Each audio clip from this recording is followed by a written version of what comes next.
Hello GSD431 class. So I am Patrick. I am the instructor for this course. So welcome. You all should have gotten my email about the class starting, and so now it starts. So for seminar 1, for our first week, we have really no readings because we don't have a book for this course. We have first 3 courses. We'll have some videos that we'll be watching. You'll be following along, and that's what you'll be passing in. So just follow the projects. So for this week, we're doing a rollerball, that's what it's called, project. It's pretty simple, it's pretty straightforward. This project is pretty much just to get you up to speed on the Unity 3D game engine and building a game and actually compiling it and producing something, and you'd be passing that in. So what you'll need is you'll need to download Unity 3D from their website, and then I believe, let me look at the announcements. I believe I stated what version we should be using, and I didn't actually. So we will be using the current version of Unity, so download that.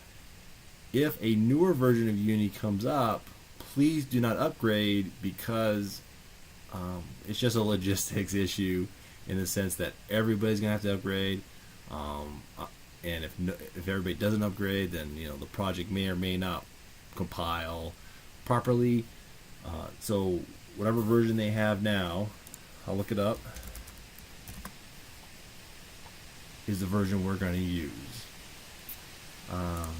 So go to unity.com, unity3d.com. You want to download the free version, and they're on version 5.4.1. So that'll be the version we'll use for our courses. If you do GSD432 course, we will use the same version of game engine, if you take that course right after this one. Back to the seminar. I lost it. Alright, so with that said, you'll be making the project. When you pass in the project, make sure you pass in your build, and you're passing in the whole project folder. Okay, so don't just send me the build, and don't just send me the programming source files. I need the whole project folder. Okay, with Rollerball and with most of these projects are not going to get too big, but you might have to spend about 20 minutes uploading some of the later projects, especially the projects where you're adding your own content to, because sometimes students get a little crazy. But it all works, so don't worry about your projects getting too big. Okay. Discussion questions. There's 2 sections to the discussion questions. There's the your thoughts section, and pretty much I have a couple questions there, and you just speak what's on your mind. There's no need to have references or anything for those. You can if you like, but it's not needed. And then the second section is the research needed. These definitely need you to go out and search on these topics and provide references of where you're getting this information. So if you're doing a Google search, pick a website, and that's where you're getting your source from, that's fine. Or if you're getting it from a book, say you have a book from another course and you're like, oh, I know what this is in this book. You just need a list that, oh, I got it from this book. Okay, pretty simple. When you go to the discussion board, I've already laid out these questions in their own individual threads. This is done on purpose, so that way it keeps the conversation on that one topic. and it makes it a lot easier on my end to make sure that you answer all the questions. So we don't really have engagement points or participation points like they used to in the past. But I really encourage you guys to comment on your fellow classmates' discussions. Also on that topic, in the seminar discussion question thread areas, you shouldn't be able to create a new thread. You can only add to the threads that have already started. So if you do need to ask a question, there's a student section and then there's a faculty section. The student section, both these sections are for you guys. The student section is if you have a question that you think would benefit everybody and you want your other classmates to help you out with, post your question in there. If you have a question that you want me to answer, but you guys can answer them as well if you like, post it in the instructor forum, and I'll try to answer that within about a day. So if you post, say you posted today at noon, I'll usually get back to you by the end of that day, but I'll get to you at least by tomorrow before midnight-ish. So give me a little bit on that. But I try to answer as quickly as I can on those.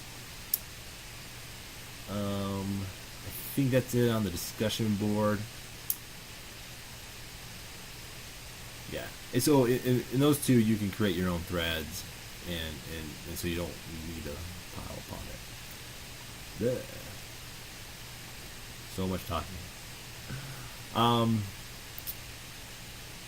So we have two projects every class week, seminar week. And so the one piece is a design pattern project. So the design pattern project, as you go through the courses, you'll see how they're kind of laid out. The first week, so for this week, we're looking up what a singleton design pattern is, and we're trying to figure out what it is. Okay.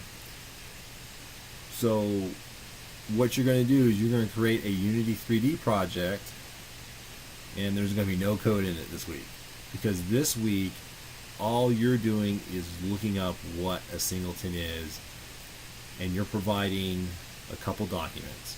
One is a text file, or it could be a Word document.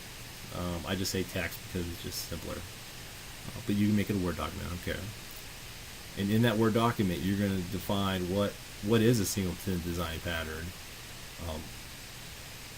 list when you use it or how to use it, and then list why this pattern might not be good. Okay? So you have to think about that. Then the last piece is a diagram, a UML, a structured diagram, whatever kind of diagram you can find that demonstrates what a singleton design pattern is. For the singleton, it's pretty straightforward, but later on for the other ones, some students will just pick the first picture that's on the page that they find, and that picture is not the design pattern. So we got to make sure that the design pattern that we're working on, your image does reflect that. Okay? And so you're going to stick that into this Unity project, and the Unity project's not going to do anything right now, and so you're just going to pass that in, the whole Unity project.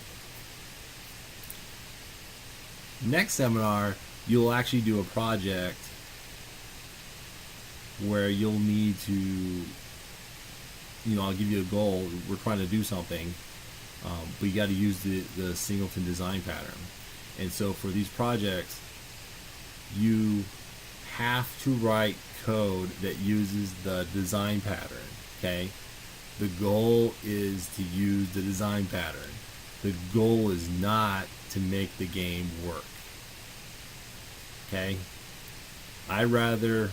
So if we had a game and it's working, but it didn't use any of the design pattern, you're going to get a big fat 0 for that project, because the project is all about the design pattern. If you had a project and it doesn't work, but I can look at your code and say, okay, you're just missing a piece here or there, you might get full credit for it. So it's not about getting the project done. It's about using the design pattern and showing me that you understand what the design pattern is all about. Then we have a main project, and these kind of reflect the videos that we're watching, especially for the first 3 weeks. And so you're just, so for this week, you're pretty much following the videos, working with Unity, and doing what the video says, and then passing it in. It's that simple. Okay? With these projects, you can cheat on them, and technically I probably wouldn't know, but I highly encourage you not to cheat on it, because if you start cheating on these, you're not going to get an understanding of the projects, and it's going to be very painful later on when you have to do stuff. Okay, so I encourage you to really do the projects and not cheat. The other thing is, I think all the videos, they do use C# in all their videos, but if they use another language like JavaScript or Boo, I doubt they use Boo, but if they use JavaScript, your code has to be in C#. All your code, even for the other project, it has to be in C#. We're using C#. And it's not because I don't know JavaScript. I do know JavaScript. It is a lot easier to do the design patterns and some of the other things if you do the C# programming language. So that's why we encourage the C#. Makes life a lot easier. It's a little extra work, but makes life easier. Last but not least is the reflection journal section. So this piece is going to be due in week 6. So there's no passing the journal thing in this week. But you need to work on it this week. Each week you're going to answer all those questions and any other questions you want to present about the course. Okay? And so so part of it is so you guys can see how at the beginning, you thought one thing, and then in the middle it kind of changed, and at the end it was, totally different than anything else. So it's kind of a reflection over the course. If you wait till last week to do this, it looks pretty obvious that you did it at the last minute instead of working on it as you work through these. And so what you're going to do is you're going to have seminar 1 answer the questions, and then next week you're going to have seminar 2 answer the questions, so on and so on. So it's kind of like a running journal diary kind of thing. That is it in a nutshell. Usually the first video of the semester of the course is always the longest because I'm explaining everything.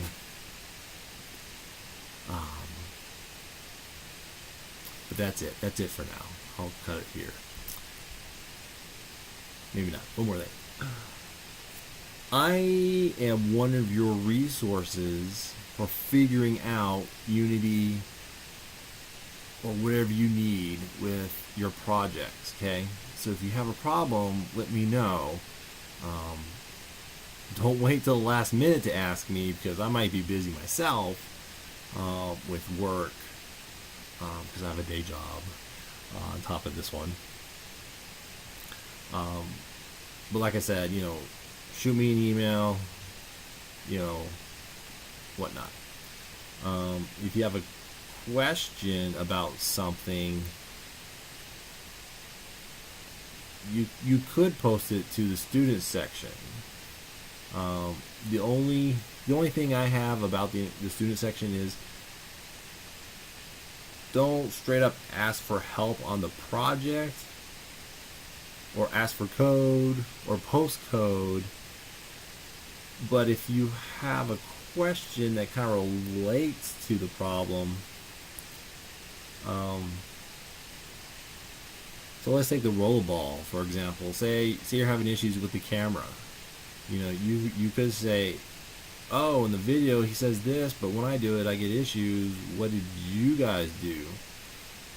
Because one of the things we'll find out as we go through our projects is some of these projects were built for Unity 4, and they just kind of upgraded over the years. And luckily, most of them have updated files for us to use. But sometimes when you look at tutorials, they're older for an older version, and you kind of have to figure out on your own how to fix that.